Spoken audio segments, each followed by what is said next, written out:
तो मूवी की शुरुआत हैदराबाद के एक जंगल के बीच बसे छोटे से गांव से होती है, जहां पर कुछ लोगों को दिखाया जाता है जिन्होंने खटिया पर एक प्रेग्नेंट लेडी को लटाया हुआ था और वो उसे दाइमा के पास ले जा रहे थे। साथ ही साथ उस लेडी को काफी पेन भी हो रहा होता है। और तो और जैसे जैसे वो आगे बढ़ रहे थे, जंगल के जानवरों में अजीब सा माहौल था। सभी जानवर डर कर इधर उधर भागने लगते हैं। अब उन लोगों के आगे आगे उस लेडी का पति भी चल रहा होता है, जिसका नाम है विगंधा। और विगंधा के साथ उस लेडी का भाई भद्रा भी था। अब भद्रा जो होता है वो विगंधा से पूछता है कि ये क्या है, कोई लेडी विलेज के अंदर इतने भयानक दर्द से नहीं गुजरी, आखिर हो क्या रहा था, क्यों उसकी बहन इतना दर्द झेल रही है। जिस पर विगंधा कहता है कि ये रोना उसका नहीं, उसके पेट में पल रहे बच्चे का है। उसका बच्चा कोई आम बच्चा नहीं होगा और वो अभी पैदा नहीं हुआ है, फिर भी इतना डर जंगल के अंदर है उसके आने से पहले ही, और उसका बेटा जंगल का राजा बनेगा। भद्रा कहता है कि क्या वो पंछियों के रोने की आवाज नहीं सुन रहा, और ये सब चीजें एक बर्ड ओमेन की तरफ इशारा कर रही है। खैर ये सुनकर विगंधा को कोई फर्क नहीं पड़ता, क्योंकि उसे पता है कि उसका बेटा कोई आम इंसान नहीं होगा। खैर तब भद्रा उससे ये कहता है कि जल्दी से जल्दी वो उसके बेटे के पैदा होने का बंदोबस्त करे, वरना वो कोख के अंदर ही मारा जाएगा। और ये सुनकर विगंधा उसका गला पकड़ लेता है और कहता है कि आइंदा उसकी बेटी को लेकर मरने की बात वो बिल्कुल ना करे। उसका बेटा जान लेने वाला होगा, ना कि खत्म होने वाला। इसके बाद वो लोग दाइमा के पास पहुंच जाते हैं, जहाँ पर दाइमा विगंधा की पत्नी को अंदर लेकर जाती है। अब काफी समय इंतजार के बाद बच्चे का जन्म होता है, लेकिन बच्चे को देखकर दाइमा वहाँ से भाग गई थी। जिसके बाद विगंधा अपने बच्चे को देखने जाता है और हम नोटिस करते हैं कि उसके बच्चे के 6 सर थे। जी हाँ, 6 सर वाला बच्चा। उस बच्चे को देखकर विगंधा का एक आदमी खून की उल्टी करके वहीं पर खत्म हो जाता है, जो कि ये दिखाता है कि ये बच्चा कोई आम बच्चा तो नहीं था। खैर ये सब देखकर विगंधा बाहर आया, जहाँ पर भद्रा उससे ये पूछता है कि उसके बेटे के साथ ऐसा क्यों हुआ। तब यहाँ पर वो अपने बेटे को शानमुखा कहता है, लेकिन उसकी ऐसी हालत देखकर वो बिल्कुल खुश नहीं था कि उसके बेटे के साथ ऐसा क्यों हुआ। खैर अब विगंधा जो होता है वो भद्रा से कहता है कि वो अपनी बहन और भांजे का ध्यान रखे। इसके चलते वो जंगल की तरफ निकल जाता है, ताकि वो तपस्या करके अपने बेटे को नॉर्मल करने का कोई उपाय ढूंढ पाए। अब जिन लोगों को नहीं पता तो मैं उनको बताना चाहूंगा कि शानमुखा है कौन। तो शानमुखा असल में हिंदू धर्म में लॉर्ड कार्तिकी का नाम है, जिसको मुरुगन, स्कंदा या फिर सुब्रमण्य भी कहा जाता है। शानमुखा का मतलब होता है 6 सर वाला, क्योंकि उनके पास 6 मुख होते हैं, जो उनकी डिवाइन शक्तियों और ज्ञान को दर्शाते हैं। मान्यता के अनुसार वो भगवान शिव और पार्वती के पुत्र हैं और देवताओं की सेना के कमांडर इन चीफ भी। और शानमुखा को मोस्टली साउथ इंडिया के अंदर, स्पेशली तमिलनाडु के अंदर मुरुगन के रूप में पूजा जाता है। अब ये सब होने के बाद शानमुखा को उसकी माँ ने ही पाला था। वो उसे सुलाती, दूध पिलाती, सब कुछ करती। उसके 6 सर से उसे कोई दिक्कत नहीं थी। वो कहते हैं ना कि माँ तो माँ होती है। खैर अब वो बड़ा हो जाता है, काफी साल बीत जाते हैं, लेकिन बड़ा होने के बाद भी उसके साथ कोई बच्चा नहीं खेलता। और इतना ही नहीं, बल्कि बच्चे उसे शैतान समझकर उसे पत्थर भी मारा करते थे। लेकिन उसकी माँ अपने बेटे को बचा लेती है। अब ऐसे ही एक दिन शानमुखा की माँ की तबीयत अचानक से खराब हो गई थी, क्योंकि वो यही सब सोचती रहती कि उसका बेटा ऐसे कैसे हो गया, और वो भगवान को कोसती रहती। और यहाँ पर हम ये भी देख पाते हैं कि विगंधा जो था वो अभी तक वापस लौट कर नहीं आया था। खैर अब इसी के चलते उसकी तबीयत इतनी खराब हो जाती है कि वो खत्म होने से पहले शानमुखा की सारी जिम्मेदारी अपने भाई भद्रा को देकर जाती है। इसके बाद हम देखते हैं विगंधा को, जो कि अपने बेटे के डिफॉर्म चेहरे को ठीक करने के लिए इधर उधर भटक रहा था। और मैं आपको एक बात बताना चाहूंगा कि विगंधा एक तांत्रिक है, और विगंधा का एक गुरु भी है, जिसे वो कई दिनों से ढूंढ रहा था, क्योंकि वही जानते थे कि उसके बेटे को कैसे ठीक किया जा सकता है। बेशक उसका बेटा ताकतवर था, लेकिन उसके ऐसे शरीर की वजह से विगंधा खुश नहीं था, और यही कारण था कि विगंधा अपने बेटे के पैदा होने के बाद उनको छोड़कर चला गया, क्योंकि वो इस तरह से अपने बेटे के साथ नहीं रहना चाहता था। वो चाहता था कि उसका बेटा बिल्कुल इंसानी फॉर्म में रहे, लेकिन उनसे काफी ताकतवर। खैर अब यहाँ विगंधा को कोई बताता है कि उसके बेटे को अगर उसे ठीक करना है तो उसे काशी जाना होगा, जो कि महादेव का स्थान है। वहीं से उसका बेटा ठीक हो सकता है। बस ये सुनकर विगंधा काशी आ जाता है, जहाँ पर वो तपस्या करता है कि तभी वहाँ उसे एक तांत्रिक मिलता है। अब तांत्रिक उसको तपस्या करते देख उसे लाठी से मारता है। उसकी परीक्षा लेने के लिए ऐसा करता है, लेकिन विगंधा टस से मस नहीं होता। और विगंधा का जुनून देखकर तांत्रिक विगंधा को रिचुअल सिखाता है, और ये रिचुअल वो अपने गुरु को ढूंढने के लिए सीख रहा था, क्योंकि उसका जो गुरु है वो काफी शक्तिशाली है, या फिर ये कहूँ कि उसके पास विद्या बहुत ज्यादा है। खैर अब रिचुअल पूरा होने के बाद वो जाता है अपने गुरुजी के पास पास में। उनको ढूंढकर वो उसके बेटे शानमुखा का इलाज मांगता है। अब यहाँ पर एक बात ये थी कि असम में विगंधा ने काली विद्या सीखी थी और विगंधा के गुरुजी को यहाँ एहसास हो गया था कि उसने काली विद्या सीखी है, जिसके चलते वो काफी गुस्सा करते हैं उसके ऊपर। लेकिन विगंधा उनसे माफी मांगता है कि उसने खाली अपने बेटे को बचाने के लिए ऐसा किया और वो उनके सामने विनती करता है कि वो उसके बेटे को बचा ले। विगंधा को यहाँ पर विश्वास था कि गुरुजी की किसी किताब में इसका हल जरूर होगा। तब गुरुजी उसकी बात सुन लेते हैं और उसको एक पेपर देते हैं जिसमें शानमुखा की डिफॉर्मिटी का उपाय था। इसको देखकर वो हंसने लगता है और वो इस पेपर को सीधा भद्रा के पास पहुंचाता है। यानी कि इन दोनों के बीच कुछ तो ऐसी खिचड़ी पक रही थी जिसके चलते ये कुछ ना कुछ करने वाले थे। खैर उसके बाद सीन चेंज होता है और कुछ साल और आगे बढ़ जाता है, जहाँ पर हम एक सीनियर इंस्पेक्टर को देखते हैं जो कि अपने डिपार्टमेंट के एक ऑफिसर कार्तिक को कॉल करता है। वो उसे ये कहता है कि उसे पता है कि किस एरिया में ड्रग रिलेटेड क्राइम्स होते हैं। इस पर कार्तिक हाँ बोलता है। तब सीनियर उसको ये कहता है कि उसका बेटा भी इसी बिजनेस के अंदर इन्वॉल्व है। हालांकि वो भी स्टूडेंट है और अगर इस बारे में डिपार्टमेंट में बात फैल गई तो उसके लिए उसकी रेप्यूटेशन बहुत ही ज्यादा बुरी हो जाएगी, उसकी जॉब पर खतरा आएगा। इसलिए वो जल्दी से उसके बेटे को वहाँ से निकाल ले। जिस पर कार्तिक ये कहता है कि टेंशन नॉट और वो जल्दी से उसके बेटे को वहाँ से निकाल लेगा। अब कार्तिक उस इलाके में जाता है जहाँ पर हम सीनियर के बेटे लोकेश को देखते हैं जो कि कमल नाम की आदमी से बात कर रहा था। और कमल वही इंसान है जो कि इस ड्रग के बिजनेस को चलाता है और ये स्टूडेंट्स को भी इसके अंदर इन्वॉल्व करता है। लेकिन यहाँ सबका ध्यान कार्तिक पर था। एक पुलिस वाले को देखकर सभी उसे मारने आते हैं लेकिन कार्तिक सभी को पीट देता है। तब कमल और लोकेश कार में बैठते हैं और वो वहाँ से भागने वाले थे। तभी कार्तिक आकर लोकेश को बाहर निकालता है और उसको पीटने लगता है और ऐसा उसने उसकी गलत संगत और गलत काम की वजह से किया था।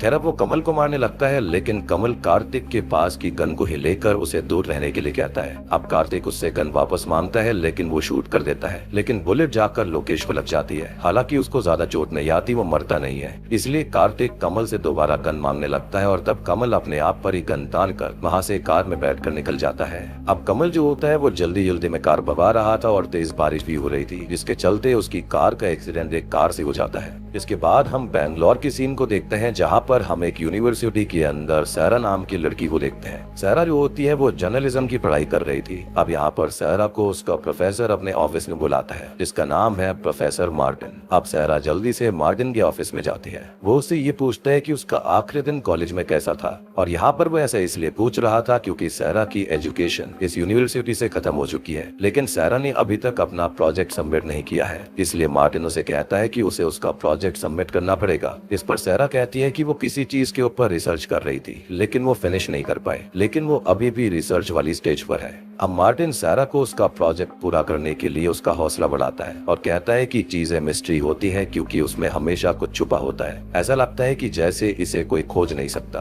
और एक आम इंसान तो बिल्कुल भी नहीं। और तब आता है इन्वेस्टिगेटिव जर्नलिज्म और ये कहकर वो उसका हौसला काफी बढ़ा रहा था। वो ये भी कहती है कि अगर उसकी रिसर्च बिल्कुल सही रही तो वो इससे कई लोगों की जान बचा सकती है। अब सहरा का प्रोजेक्ट क्या है इसके बारे में मैं आपको आगे बताऊंगा। खैर मार्टिन जो होता है वो सहरा को उसके प्रोजेक्ट के लिए सपोर्ट करता है और उससे ये कहता है कि इसमें उसे जो चाहिए वो उसे देगा। तब सहरा बोलती है कि ये जो कुछ उसकी रिसर्च है वो हैदराबाद पर ही बेस्ड है और अगर वहाँ के पुलिस स्टेशन का सपोर्ट उसे मिल जाए तो वो उसे जल्दी से कंप्लीट कर लेगी। तब मार्टिन उसको बताता है कि उसके हैदराबाद में अच्छे रिश्ते हैं तो वो उसकी मदद जरूर करेगा। इसके बाद हम चीफ ऑफिसर को देखते हैं जो कि कार्तिक को डांट रहा था क्योंकि कार्तिक ने एक माइनर मतलब की लोकेश पर हाथ उठाया और साथ ही साथ उसने अपने सर्विस रिवॉल्वर भी खो दी थी। यहाँ पर कार्तिक उससे माफी मांगता है और तभी चीफ उसे 7 दिनों का समय देता है यानी कि उस रिवॉल्वर को ढूंढने के लिए। इसके बाद कार्तिक अपने व्हीकल में बैठता है जहाँ पर उसके पास एक कांस्टेबल का कॉल आता है जो कि उसे कमल की कार के बारे में बताता है जिसका रिसेंटली एक्सीडेंट हो गया था। अब वो जल्दी से उस स्पॉट पर पहुंचता है जहाँ पर कमल की कार जली हुई थी लेकिन कमल का या फिर रिवॉल्वर का कोई भी अता पता नहीं था। कार्तिक ही कहता है कि इस हादसे में जरूर कमल घायल हुआ होगा और हॉस्पिटल भी गया होगा, इसलिए वो लोग आसपास के हॉस्पिटल्स में इसके बारे में जरूर पता लगाए। मीनवाइल हम हॉस्पिटल के अंदर जावेद नाम के लड़के को देखते हैं जिसकी माँ की तबीयत काफी खराब थी। तब जावेद के पास एक कॉल आता है जो कि उसे ये कहता है कि सब कुछ ठीक हो जाएगा, वो उसके साथ है। इसके बाद हम कमल को देखते हैं जो कि अपने घर पर था। खैर तभी कमल के पास एक कॉल आता है जो कि बद्रा का ही था जो कि उसको ये कहता है कि एक लड़की है जो कि उनके काम में बाधा डाल सकती है और उसकी डिटेल वो ढूंढ कर उसे बताए। उनकी बातों से हम समझ पाते हैं कि कमल किसी बहुत ही भयानक काम में लगा हुआ था और ये काम जो था वो बद्रा ही उससे करवा रहा था। मतलब कि ये सारी गुत्थी एक ही जगह से जुड़ी हुई है और वो था शानमुखा से। हम ये भी देखते हैं कि कमल का एक सीक्रेट रूम भी होता है और अपना एक सेटअप भी था। अब इसके बाद में हमें सहरा को दिखाया जाता है जिसे लड़की वाले देखने आए हुए थे और इससे सहरा बिल्कुल भी खुश नहीं थी। साफ शब्दों में कहा जाए तो सहरा इन सब के लिए रेडी नहीं होती और इससे पहले वो अपने प्रोजेक्ट को कंप्लीट करना चाहती थी। अब थोड़ी देर के बाद में सहरा और वो लड़का आपस में बात करने लगते हैं कि तभी उसके पास मार्टिन का कॉल आता है। वो ये कहते हैं कि उसका एक पहचान का पुलिस ऑफिसर है और यहाँ मार्टिन उसी सीनियर पुलिस ऑफिसर की बात कर रहा था जिसका नाम राम है। वो उसे उससे मिलने के लिए कहता है जो कि उसकी आगे हेल्प करेगा हैदराबाद में। खैर तभी हम कमल के आदमी को देखते हैं जो कि एक कपल का फोटो खींचकर कमल को भेजता है, जिसके बाद हमें विगंदा यहाँ पर यज्ञ करते हुए दिखाई देता है और तभी वहाँ पर बद्रा आता है जो कि अपने साथ एक बड़ा सा बक्सा लेकर आया था। अब यहाँ से सीन बदलता है जहाँ पर सहरा हैदराबाद में उसी सीनियर ऑफिसर के पास पहुँचती है। वो उसे ये कहता है कि उनका एक काबिल ऑफिसर है जिसका नाम है कार्तिक और वो उसकी इन्वेस्टिगेशन में पूरी हेल्प करेगा। जिसके बाद वो कार्तिक से मिलने जाती है जहाँ पर कार्तिक सहरा को देखकर अजीब सा रिएक्शन देता है, गुस्सा हो जाता है। और कार्तिक की इस अजीब रिएक्शन की वजह थी कि उन दोनों का कॉलेज टाइम में रिश्ता था जिसके चलते ही उनका ब्रेकअप हो गया था और वो दोनों एक दूसरे को पसंद नहीं करते, या फिर ये कहें कि कार्तिक सहरा को बिल्कुल पसंद नहीं कर रहा था। खैर कार्तिक को उसे बाहर जाने के लिए कहता है जिसको सुनकर कांस्टेबल कहता है कि इसको सीनियर ऑफिसर राम ने भेजा है। अब यहाँ सीनियर ऑफिसर का नाम सुनकर कार्तिक सहरा को रोक लेता है और उससे वजह पूछता है कि वो यहाँ पर क्यों आई है, जिस पर वो ही बताती है कि इसमें उसका कोई भी पर्सनल मैटर नहीं है बल्कि उसका कोर्स लगभग खत्म होने को आया है लेकिन उसका प्रोजेक्ट अभी भी बाकी है और उस प्रोजेक्ट के अंदर उसे एक केस सॉल्व करके देना होगा और इसी बेसिस पर उन्हें आगे यह काम मिलेगा। अब यहाँ पर जो उसका टॉपिक था वो था लोगों को खुद को खत्म करने को लेकर, लेकिन ये जो केसेस थे वो कोई आम केस नहीं थे। इसके अंदर एक चीज कॉमन थी कि खुद को खत्म करने वाले जितने भी लोग थे वो सारे लड़के थे और लगभग एक ही उम्र के थे और ये सारे ही केसेस कुछ दिन, कुछ महीने और कुछ साल के अंतर्गत हुए थे और तो और इन लोगों का आपस में कोई भी कनेक्शन नहीं था, फिर भी सभी के केसेस बिल्कुल सिमिलर थे। अब जब लड़कों ने खुद को खत्म किया था तो उनके परिवार वालों से तो बात हुई थी लेकिन उनकी गर्लफ्रेंड से वो बात नहीं कर पाई क्योंकि ऑलमोस्ट जितनी भी सारी लड़कियां थी जो कि उन लड़कों के साथ रिश्ते में थी वो सारी की सारी मिसिंग थी और सभी लड़कियों का जब उसने पता लगाया तब उसको पता चला कि सारी लड़कियां जो थी उन्होंने अपने परिवार से लड़ाई करी थी किसी वजह से और फिर वो अपने घर को छोड़कर चली गई थी। अब सहरा कार्तिक को उनके फैमिली मेंबर्स के इंटरव्यू दिखाती है सबूत के तौर पर। सहरा कहती है कि जिन लड़कियों ने अपना घर छोड़ा था वो कभी लौट कर वापस नहीं आई और जब ये सारे केसेस हो रहे थे जो कि अलग अलग जगह पर थे बिना किसी कनेक्शन के, लड़कियां भी गायब हो रही थी, तब सहरा ने एक बात सोची और वो ये थी कि ये सारी चीजें आपस में जुड़ी हुई है क्योंकि ये सब हैदराबाद के अंदर ही हो रहा था लेकिन अलग अलग जगहों पर और उसके हिसाब से जरूर इसके पीछे कोई बड़ी चीज का हाथ है, यानी कि कुछ तो ऐसा हो रहा था जो कि बड़े गेम का हिस्सा था। लेकिन सहरा उसके पीछे पड़ गई थी कि उसे उसकी हेल्प करनी ही पड़ेगी। खैर थोड़ी देर बहस करने के बाद कार्तिक मान जाता है लेकिन कार्तिक की एक शर्त थी कि अगर इस प्रोजेक्ट के अंदर कुछ भी काम का नहीं मिला तो वो ये प्रोजेक्ट बंद कर देगी और कार्तिक को कभी डिस्टर्ब नहीं करेगी, जिस पर सहरा मान जाती है। अब सहरा कार्तिक को आगे ये बात भी बताती है कि क्यों किसी के घर वाले यानी कि लड़कियों के घर वाले घूमने के बाद में उनकी रिपोर्ट तक नहीं कराते। इसका सिंपल सा रीजन ये था कि जब लड़कियां अपना घर छोड़ती थी तो वो बहुत ही बुरी तरह से लड़कर जाया करती, ऐसे में परिवार वाले अपनी बेटी से ही रिश्ता तोड़ दिया करते थे, तो वो जिए या फिर मर जाए उन्हें फर्क नहीं पड़ता था। खैर अब सहरा कार्तिक से कहती है कि उन्हें उन लड़कियों के बारे में पता लगाना ही होगा जो कि 1 महीने या फिर काफी टाइम से गायब है, क्योंकि उन्हीं लड़कियों से बात कर कर वो यहाँ पर समझ सकते हैं कि आखिर ऐसा क्या हो रहा था। और यहाँ पर इंटरेस्टिंग बात यही होती है कि जब भी कोई लड़की गायब होती है उसके तुरंत बाद ही उनका बॉयफ्रेंड खुद को खत्म कर लिया करता था और यही एक तरीका था जिससे कि बॉयफ्रेंड्स को बचाया जा सकता था। खैर इसके बाद में सहरा कार्तिक को एक वीडियो दिखाती है जिसके अंदर एक लड़का अपनी बहन से लड़ रहा था और उसकी बहन भी उससे लड़ रही होती है क्योंकि उस लड़के ने उसकी बहन की बाइक बिना पूछे इस्तेमाल कर ली थी। उसी वीडियो के अंदर उसकी बहन कहती है कि वो घर छोड़कर जा रही है और वो कभी लौट कर नहीं आएगी। इसके बाद लड़के की दूसरी वीडियो के अंदर वो बता रहा होता है कि उसकी बहन गुम गई है, साथ ही साथ वो उसका फोटो भी दिखाता है ताकि लोग उसे देखकर घर भेज सके। ये देखकर कार्तिक कहता है कि कल वो लोग इस लड़की के घर वालों को बुलाएंगे। अब ये सुनकर सहरा खुश हो जाती है, जिसके बाद सीन बदलता है जहाँ पर हम देखते हैं कि बद्रा कमल मिलकर लड़कियों को अगवा कर रहे हैं और ये सब हो रहा था शानमुखा के लिए। असल में जो गुरुजी ने इलाज बताया था उसके अंदर कुछ स्पेसिफिक राशि वाली लड़कियां चाहिए थी, जिसके चलते ही शानमुखा ठीक हो सकता था, तो इसी के चलते इन स्पेसिफिक राशि वाली लड़कियों को ये लोग उठा रहे थे। अब बद्रा कमल से उसे ये कहता है कि जो लड़की उनके काम में बाधा बन रही है उसे रोकने के लिए वो बुलेट राजा नाम के किलर को बुलाए, और कमल ठीक ऐसा ही करता है। और वो लड़की जो बाधा बन रही थी वो कोई और नहीं थी बल्कि वो सहरा ही थी, क्योंकि सहरा इस प्रोजेक्ट पर कई सालों से काम कर रही है। एंड ऑब्वियस सी बात है, विगंधा जो था वो तंत्र विद्या में काफी अच्छा था, जिसके चलते उसे एहसास था कि कोई तो था जो कि उनके पीछे पड़ा हुआ है, जो कि कोई और नहीं बल्कि सहरा ही थी। और अब वो सहरा को यहाँ पर खत्म करवाना चाहते थे। खैर अब अगले दिन उस गायब हुई लड़की की माँ और उसका भाई पुलिस स्टेशन आते हैं, और वो लड़की की माँ और भाई ये बताते हैं कि उनकी बेटी का उनके पास कॉल आया था, जो कि उनको बता रही थी कि वो लौट कर नहीं आई थी। और ये सुनकर कार्तिक कहता है कि उन्होंने पुलिस कंप्लेंट क्यों नहीं की, जिस पर वो ये कहती है कि अभी तो पूरे 2 दिन में नहीं हुए हैं और वो आज रात तक शायद लौट आएगी। शायद से वो अपनी फ्रेंड के यहाँ पर रात में रुकी होगी। इसके बाद वो वहाँ से चली जाती है। सहरा वो कार्तिक कहता है कि अब सब कुछ खत्म हो चुका है, उसकी ये रिसर्च बेकार है, क्योंकि वो लड़की कल ही गुम हुई है। और जैसा उन्होंने डील किया था कि अगर उसकी रिसर्च में कोई भी सेंस नहीं बना तो वो इस केस को बंद कर देंगे। तब सहरा उससे रिक्वेस्ट करने लगती है, लेकिन कार्तिक उसकी एक नहीं सुनता। इसके बाद वो उसके प्रोजेक्ट को बकवास भी बोलता है। इसके बाद दोनों में काफी बहस हो जाती है और सहरा वहाँ से चली जाती है। तभी दूसरी ओर हम बद्रा को एक लड़की को ले जाते हुए देखते हैं, जहाँ पर वो ये कह रहा था कि बस उन्हें एक ही लड़की की जरूरत है और फिर उनका रिचुअल पूरा हो जाएगा। यानी कि यहाँ पर जो कुछ भी हो रहा था उसके चलते एक रिचुअल करा जाना था।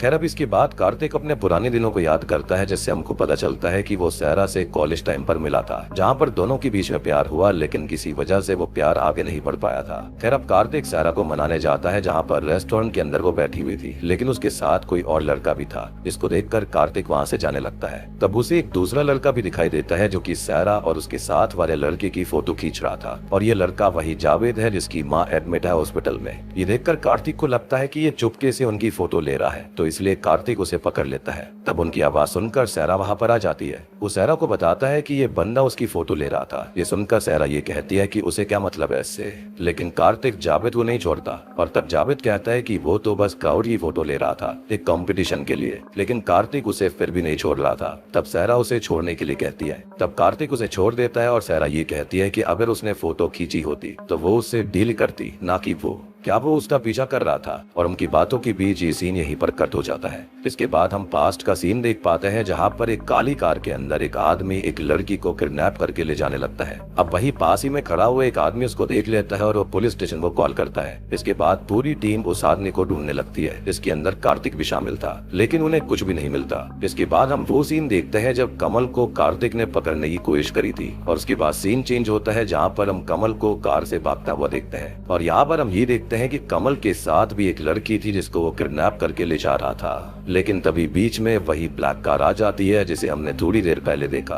और यहाँ पर उन दोनों कार का ही एक्सीडेंट हो जाता है। अब एक्सीडेंट की वजह से कमल बेहोश हो गया था, लेकिन वो लड़की जो थी वो ठीक थी, और वो बाहर आकर हेल्प के लिए चिल्लाती है, लेकिन कोई भी उसकी आवाज नहीं सुनता। काफी बारिश हो रही थी। खैर अब तभी वो कमल को कार में से बाहर निकालती है और उसके हाथों में कार के टूटे हुए कांच से कुछ लिखने लगती है। लेकिन उस सामने वाली कार के अंदर एक मास्क पहना हुआ आदमी बैठा हुआ था, जिसको देखकर वो कमल की कार लेकर वहाँ से भागने की कोशिश करती है, लेकिन वो आदमी उसकी कार को टक्कर मार मार कर उस लड़की को बेहोश कर देता है और फिर उसे एक बड़ी सी बक्से में डालकर ले जाने लगता है। एंड शॉकिंगली ये वही बक्सा है जो कि बद्रा विगंधा को देकर आया था, यानी कि उसके अंदर लड़की थी। अब इसी बीच कमल की कार में एक्सप्लोजन होता है और यहाँ पर हम उस आदमी की शक्ल को देख पाते हैं, जो कि कोई अननोन इंसान था। अब यहाँ पर ये जो किडनैपिंग थी इस लड़की की, वो कमल और उस आदमी ने मिलकर की थी, लेकिन एक्सीडेंटली दोनों कार टकरा गई और इसलिए आगे का काम उस आदमी ने करा। खैर इसके बाद अगले दिन वो आदमी बद्रा के पास आता है और उसे वो बॉक्स देता है। बॉक्स देखकर बद्रा पूछता है कि ये तुला राशि वाली लड़की है ना। इसको सुनकर वो लड़का हाँ करता है और फिर वो उससे श्राव्या के बारे में बात करता है।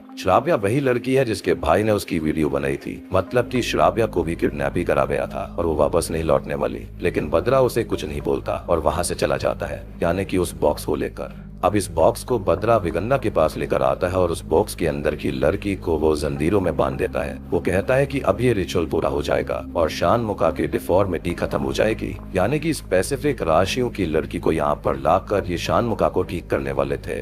अब वहीं पास में ही हम शानमुखा को भी देख पाते हैं, जो कि दिखने में काफी ज्यादा भयानक था। खैर तभी भद्रा विगंधा को कहता है कि वो आगे बढ़े और ये रिचुअल पूरा करे, लेकिन विगंधा कहता है कि ये रिचुअल नहीं हो सकता क्योंकि इन लड़कियों के होने के बावजूद भी ये रिचुअल अधूरा है, क्योंकि इन लड़कियों के खून को पिलाने से, बलिदान करने से खाली यहाँ पर षणमुखा के जो मुख है यानी कि 5 मुख जो है वो अलग हो जाएंगे, लेकिन उसका एक मुख यानी कि डिमोनिक फॉर्म टाइप का जो दिखता है वो फिर भी वो रहेगा। तो अगर उसे फिर से इंसान बनना है तो उसे एक खास राशि वाली लड़की चाहिए होगी, जो कि है कलंकरा राशि वाली लड़की, जो कि छठी राशि वाली लड़की है, जो कि उनको चाहिए। लेकिन ये इतना आसान नहीं होगा क्योंकि 1 करोड़ लड़कियों में से खाली एक लड़की होती है जिसकी ऐसी राशि होती है, जिसे ढूंढना इतना इजी नहीं है। और अब मैं आपको यहाँ पर और क्लियरली बताता हूँ कि आखिर विगंधा करना क्या चाहता था। दरअसल उन लोगों ने 6 अलग अलग राशि वाली लड़कियों को पकड़ कर रखा हुआ था, लेकिन उन्हें एक कलंकरा राशि वाली लड़की चाहिए थी। दरअसल 6 लड़कियों की सैक्रिफाइस से ये लोग षणमुखा के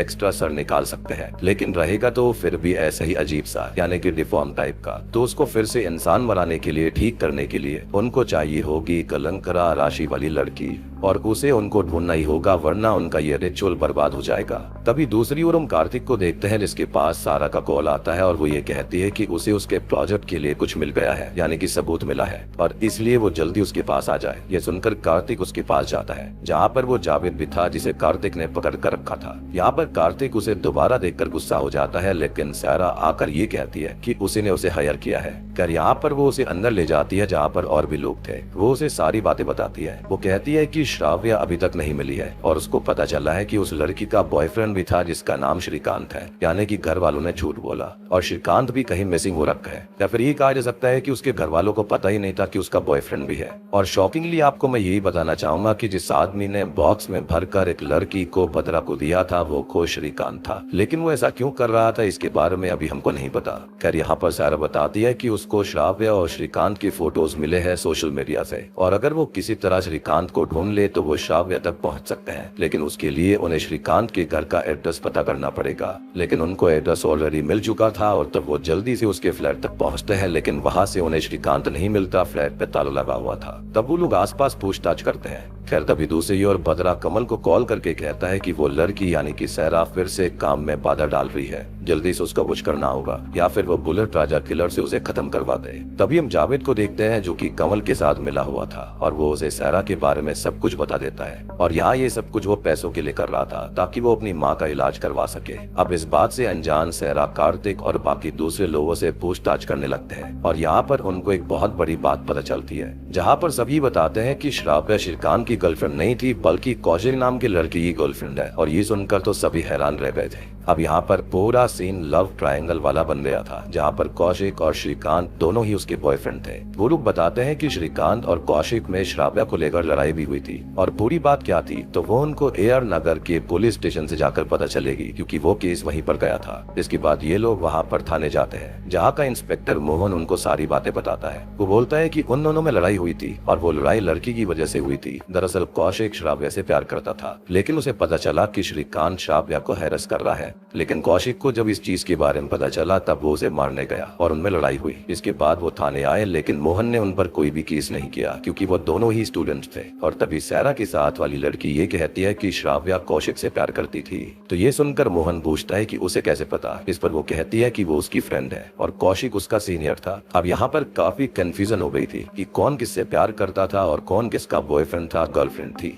अब कार्तिक मोहन से कौशिक का नंबर मांगता है और फिर उसके नंबर पर कॉल करता है, लेकिन नंबर बंद था। तो वो उसके पिता को कॉल करता है, जिस पर उसके पिता बताते हैं कि वो तो USA जा चुका है। तब कार्तिक उससे USA वाला नंबर लेता है और उस पर कॉल करके पूछता है श्राव्या के बारे में कि वो मिसिंग हो चुकी है। ये सुनकर वो ये कहता है कि उसने तो उसी दिन श्राव्या से रिश्ता खत्म कर दिया था जब उसकी और श्रीकांत की लड़ाई हुई थी। लेकिन ये बात सुनकर उसे काफी बुरा लगा कि वो मिसिंग है। और एक बात और कि अगर श्राव्या के साथ कुछ भी हुआ होगा तो इसका रीजन श्रीकांत ही है, क्योंकि वही एक कल्प्रिट है। इतना कहकर वो बात खत्म कर देता है। अब यहाँ पर ढेर सारा कंफ्यूजन पैदा हो गया था। तब सहरा ये कहती है कि उन्होंने कौशिक से बात की है जो कि USA में है, और ये जो थियोरी है जिसमें बॉयफ्रेंड को खत्म कर लेते हैं तो इसमें कौशिक सेफ है क्योंकि वो बाहर है। लेकिन उनको पता है कि ये कहानी खत्म नहीं हुई है और अब उनको सच्चाई पता लगाने के लिए श्रीकांत से मिलना ही पड़ेगा। लेकिन श्रीकांत का फोन ऑफ हो रखा था और उसके घर वालों को भी उसके बारे में कोई इन्फॉर्मेशन नहीं थी, और उनके पास यही रास्ता है कि वो श्रीकांत को ढूंढे। खैर इसके बाद सीन चेंज होता है जहाँ पर कार्तिक अपने कांस्टेबल से कहता है कि वो उसे श्रीकांत की लास्ट कॉल और लोकेशन के बारे में बताए। उनके साथ में जावेद भी था और वो जावेद को हॉस्पिटल पर उतार देते हैं और सहरा उसे कल स्टेशन बुलाती है।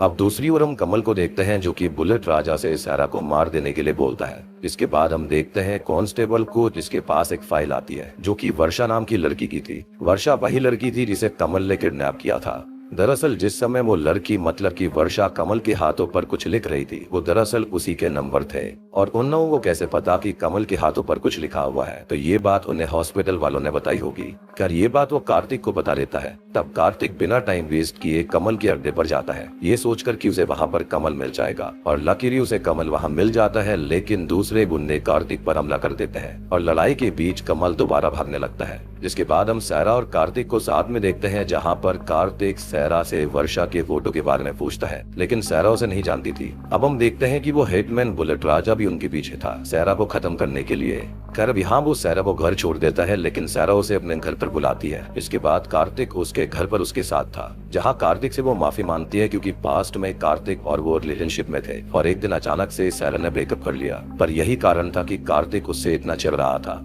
लेकिन अब होता यह है कि ये दोनों एक दूसरे से प्यार करते थे, इसके चलते इनका पैचअप हो जाता है और फिर दोनों ही इंटीमेट हो जाते हैं। जिसके बाद दूसरी बिल्डिंग से बुलेट राजा जो होता है वो सहरा को स्नाइप करने के लिए खड़ा हुआ था, लेकिन पुलिस वाले को देखकर वो रुक जाता है और इसके बाद वो कमल को कॉल करके ये बात बताता है। तब कमल ये कहता है कि अगर पुलिस वाला उसके साथ है तो वो कोई कदम ना उठाए। इसके बाद बुलेट राजा वहाँ से निकल जाता है क्योंकि वो लोग भी किसी केस में फंसना नहीं चाहते थे। वो जो कुछ भी करना चाहते थे काफी चोरी छुपे करना चाह रहे थे। अब अगले दिन कार्तिक के पास कॉल आता है और वो चौंक जाता है क्योंकि उसके पास खबर आती है कि श्रीकांत ने खुद को खत्म कर लिया है। ये सुनकर वो सहरा को उठाता है और दोनों ही जाते हैं क्राइम सीन पर। अब वहाँ पहुंचकर उन्हें श्रीकांत की बॉडी उसके फ्लैट में ही मिलती है और ये करीबन एक हफ्ते से यहीं पर थी और पड़ोसियों को इसकी स्मेल आई थी, जिसके चलते उन्हें इसके बारे में पता चला। और तो और अब श्रीकांत की बॉडी भी डिकम्पोज होने लगी थी, लेकिन ये मौत 2 दिन पहले ही हुई थी, ऐसा कहना था पड़ोसी का, जिसने की गन शॉट की आवाज सुनी। खैर वो सब तो ठीक है, लेकिन यहाँ पर चेक करने पर उन्हें श्रीकांत के फोन से वर्षा की फोटो मिल जाती है और वर्षा वही लड़की थी जिसका नंबर कमल के हाथ पर था। मतलब कि श्रीकांत, कमल और वर्षा तीनों जुड़े हुए थे। और तो और कॉल लॉग चेक करने पर उन्हें कौशिक के इंडियन नंबर मिलते हैं, जिसका मतलब कौशिक ने उनको बेवकूफ बनाया। वो कभी यूएसए गया ही नहीं था, बल्कि कौशिक तो इंडिया के अंदर है। और तो और शायद इन सब में इंस्पेक्टर मोहन भी शामिल था। ये सारी चीजें काफी कंफ्यूजिंग होती जा रही थी, लेकिन कार्तिक को इतना समझ आ गया था कि मोहन और कौशिक दोनों ही रिलेटेड है इस केस से। साथ ही साथ वर्षा भी कनेक्टेड है जो कि अभी भी मिसिंग थी। यानी कि सहरा जिस केस पर काम कर रही थी वो बिल्कुल रियल था, उसमें कुछ भी फर्जी नहीं था। जिसके बाद कार्तिक कौशिक के घर पर कांस्टेबल को भिजवाता है, लेकिन कौशिक वहां से जा चुका था। अब ये बात कांस्टेबल कार्तिक को बताता है और कार्तिक उसे ढूंढने लगता है। जिसके बाद हम कौशिक और मोहन को देख पाते हैं, जहाँ कौशिक मोहन से कह रहा होता है कि वो श्राव्या से बहुत प्यार करता है, लेकिन बातों के बीच कार्तिक आकर उसे मारने लगता है। लेकिन वहाँ पर काफी लोग मौजूद होते हैं जो कि कार्तिक को मारने आ रहे थे, लेकिन कार्तिक एक एक करके सबको मारने लगता है। अब इसी बीच कौशिक अपने आप को एक रूम में बंद कर लेता है और वो बिल्कुल भी ठीक नहीं दिख रहा था, उसकी हेल्थ बिल्कुल सही नहीं होती, साथ ही साथ वो रो भी रहा था। कार्तिक सबको मारकर कौशिक से दरवाजा खुलवाने लगता है, लेकिन वो दरवाजा नहीं खोलता और तब वो दरवाजा तोड़ देता है, जहाँ पर उसे कौशिक बेहोशी की हालत में मिलता है। जिसके बाद कौशिक को एम्बुलेंस में भेजा जाता है और कार्तिक मोहन से सवाल जवाब करने लगता है और तब जाकर मोहन उसको सारी सच्चाई बताता है। वो बताता है कि कौशिक उसका छोटा भाई है और इसलिए वो उसको बचा रहा था और उसने जो कुछ किया उसका एक रीजन था। वो ये बताता है कि कौशिक श्रीकांत का ही सीनियर था, लेकिन एक मिसकम्युनिकेशन की वजह से श्राव्या ने उससे प्यार से बात कर ली थी, जिस वजह से कौशिक को ऐसा लगा कि श्राव्या उससे प्यार करती है, लेकिन असल में वो श्रीकांत से ही प्यार करती थी और वो दोनों लवर्स थे। जब कौशिक यूएस से गया था स्टडीज के लिए, तब उसको पता चला कि श्रीकांत और श्राव्या लवर्स हैं और इस चीज को जानने के लिए उसने प्राइवेट इन्वेस्टिगेटर को हायर किया और फिर इस बात को कंफर्म कर लिया। ये जानकर वो इंडिया वापस आया, जहाँ पर उसकी श्रीकांत से लड़ाई हुई, लेकिन मोहन ने सब कुछ सेटल करवा दिया था और कौशिक जो था वो श्राव्या से बहुत प्यार करता था और वो इस बात से डीपली हर्ट हुआ था, लेकिन वो समझ गया था कि श्राव्या की खुशी उसके लिए मैटर करती है और इसलिए ही कौशिक ने श्राव्या को छोड़ दिया और फिर वो यूएसए जाने वाला था। लेकिन एक दिन श्रीकांत ने उसे कॉल किया और ये बताया कि श्राव्या मिसिंग है, जहाँ पर श्रीकांत ने बोला कि अगर उसने एक लड़की को उसे दे दिया तो वो श्राव्या को जाने देगा,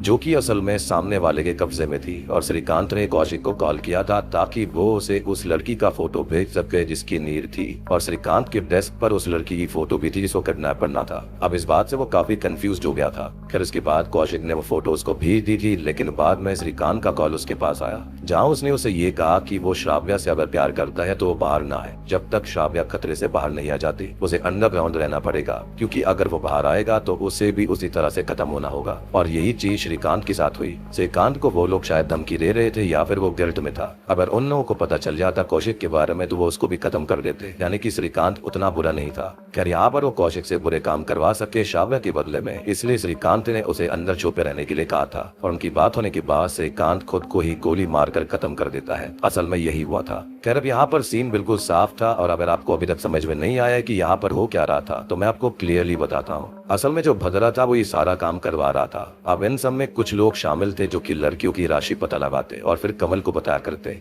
और इन सब में जावेद भी शामिल था, क्योंकि उसके पिता हॉस्पिटल में थे, उसको पैसे चाहिए थे, जहाँ पर वो उनके फोटोज खींचकर किडनैपर्स को दिया करते। अब ये काम करने के लिए इनके पास कोई प्रोफेशनल किडनैपर तो था नहीं, इसलिए वो किसी भी रैंडम लड़की को पकड़ते और उनके लवर से लड़की के बदले में दूसरी लड़की मंगवाते थे जो कि सही राशि वाली हुआ करती, और ऐसे उनका काम आसान हो जाता। और ये काम करवाने के बदले वो उनसे वादा करते थे कि वो उनके लवर को छोड़ देंगे। अब अपने लवर को बचाने के लिए लड़का ऐसा ही करता था जैसा वो बोलते थे, लेकिन बाद में वो कुछ रीजंस की वजह से बॉयफ्रेंड को खुद पे खुद खत्म करने के लिए मजबूर कर दिया करते, जिससे कि काम इतना आसान हो जाता था और कोई भी यहाँ पर गिल्टी नहीं बचता था।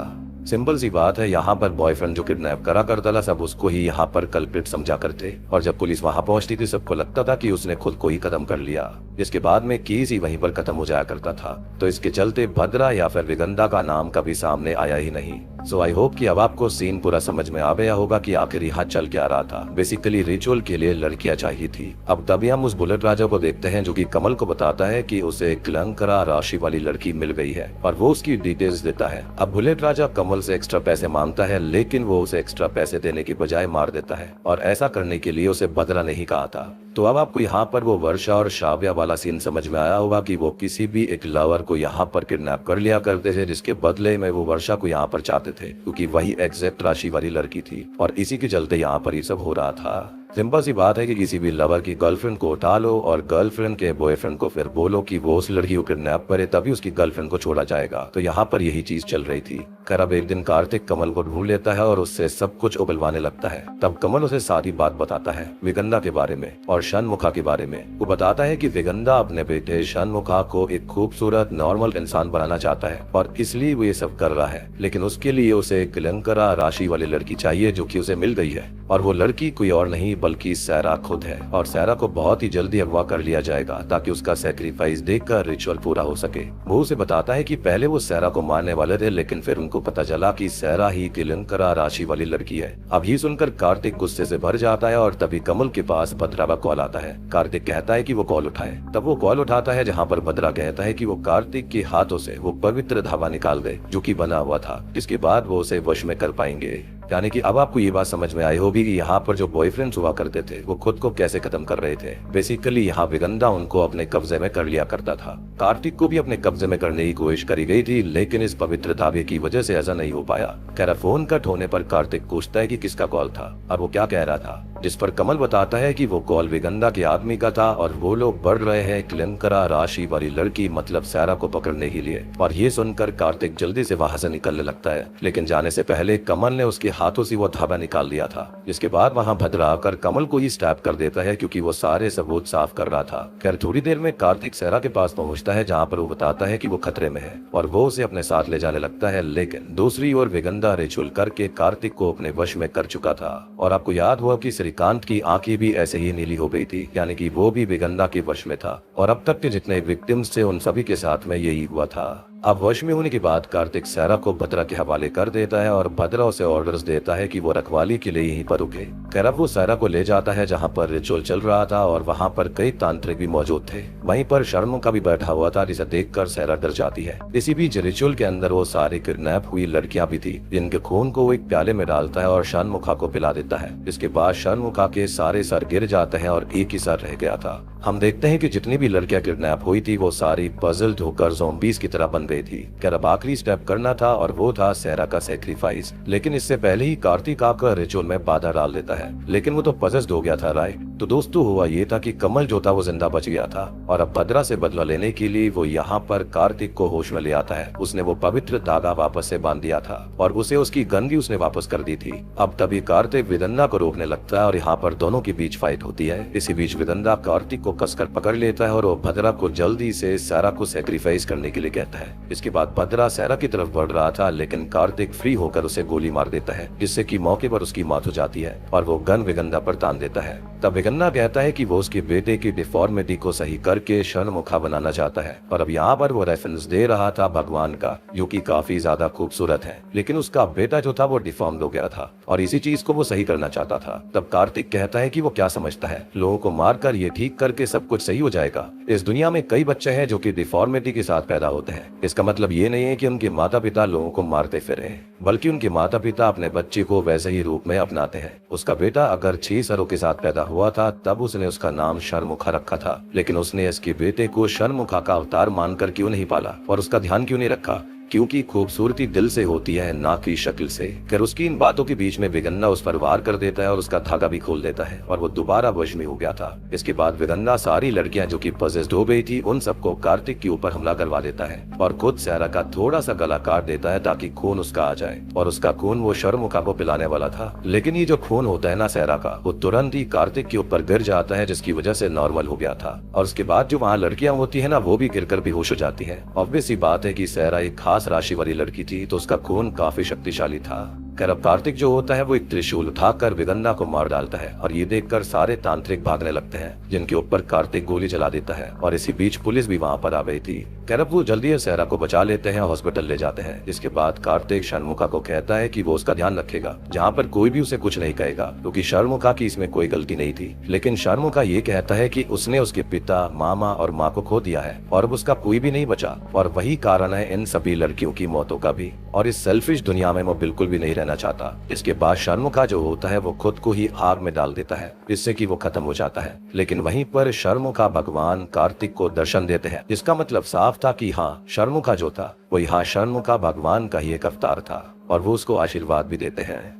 इसी के साथ में षणमुखा मूवी यहीं पर खत्म हो जाती है। तो दोस्तों ये थी षणमुखा फिल्म की कहानी। अब देखो मुझे ऐसा लगता है कि षणमुखा जो पैदा हुआ था ना, वो पक्का यहाँ पर विगन्ना की किसी तंत्र विद्या से पैदा हुआ होगा। मुझे ऐसा लगता है कि वो अपने बेटे को बहुत ही शक्तिशाली रूप में चाहता होगा, जिसके चलते ऐसे हुआ। लेकिन मुझे ऐसा लगता है कि षणमुखा के अंदर भगवान का अंश तो था, लेकिन मुझे लगता है कि वो उसकी परीक्षा ले रहे थे कि क्या वो उसके लायक भी है या फिर नहीं। लेकिन ऑब्वियसली यहाँ पर विगन्ना फेल हो गया था, क्योंकि उसने मासूमों का खून बहाया था। और एक फनी बात ये थी कि विगन्ना के जो गुरुजी थे वो तंत्र विद्या सीखने के लिए विगन्ना के ऊपर गुस्सा कर रहे थे, लेकिन उन्होंने जो उपाय बताया था वो भी किसी तंत्र विद्या से कम थोड़ी था। उसने भी तो लोगों की जानी जाने वाली थी, तो ये काफी वियर्ड सी चीज थी। अब देखो षणमुखा भगवान थे या फिर नहीं थे, लेकिन इतना जरूर था कि उसके अंदर उनका एक अंश जरूर मौजूद था और षणमुखा के खत्म होने के बाद उन्होंने कार्तिक को दर्शन भी दिए थे। तो यहाँ पर एक सवाल और कि जो सारी लड़कियां पजेस्ड हो गई थी वो बच गई या फिर नहीं। तो मुझे ऐसा लगता है कि जितनी भी लड़कियां पजेस्ड हुई थी शायद से वो खत्म हो गई होंगी, जैसे कि षणमुखा ने मरने से पहले कहा था कि उसकी वजह से कई लड़कियां मारी गई है।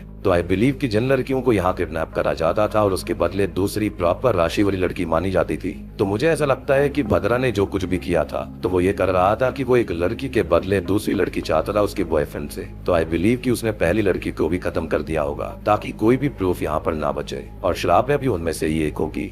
तो दोस्तों ये थी इस फिल्म की पूरी कहानी। उम्मीद करता हूँ कि आपको समझ में आई होगी, अच्छी लगी होगी। मूवी देखो ठीक ठाक है, यहाँ पर बहुत बुरी भी नहीं कह सकते लेकिन बहुत अच्छी भी नहीं कहेंगे, क्योंकि कुछ लूप होल्स भी थे और कुछ चीजें काफी वियर्ड टाइप की थी। मुझे ऐसा लगता है कि अननेसेसरीली यहाँ पर काफी ज्यादा कहानी को स्ट्रेच किया गया है। और ये षणमुखा है ना, इसका डिजाइन भी थोड़ा थोड़ा हस्तर से मिलता जुलता है। ऐसा लग रहा है कि हस्तर का कोई भाई है जुड़वा। बाकी कोई डाउट तो कमेंट सेक्शन में लिख देना, मैं उसका जवाब जल्दी से जल्दी आपको दे दूंगा।